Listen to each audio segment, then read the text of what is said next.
يا أيها المزمل قم الليل إلا قليلا نصفه أو انقص منه قليلا أو زد عليه ورتل القرآن ترتيلا إنا سنلقي عليك قولا ثقيلا إن ناشئة الليل هي أشد وطئا وأقوم قيلا إن لك في النهار سبحا طويلا واذكر اسم ربك وتبتل إليه تبتيلا رب المشرق والمغرب لا إله إلا هو فاتخذه وكيلا واصبر على ما يقولون واهجرهم هجرا جميلا وذرني والمكذبين أولي النعمة ومهلهم قليلا إن لدينا أنكالا وجحيما وطعاما ذا غصة وعذابا أليما يوم ترجف الأرض والجبال وكانت الجبال كثيبا مهيلا إنا أرسلنا إليكم رسولا شاهدا عليكم كما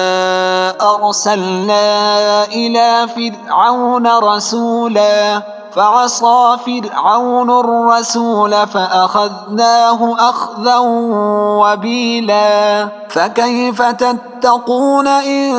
كفرتم يوما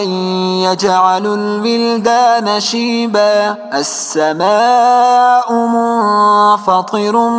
به كان وعده مفعولا إن هذه تذكرة فمن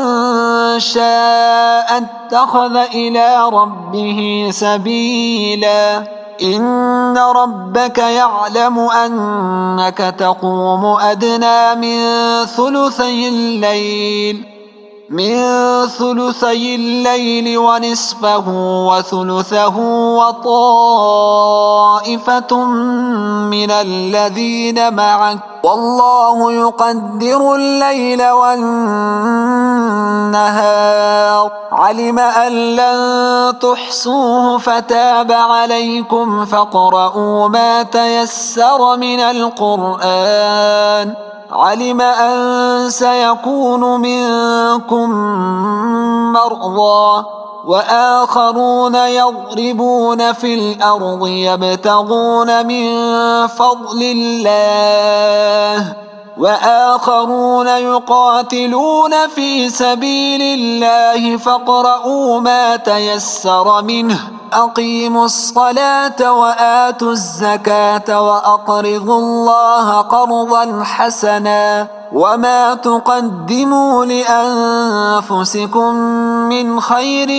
تجدوه عند الله هو خيرا وأعظم أجرا واستغفروا الله إن الله غفور رحيم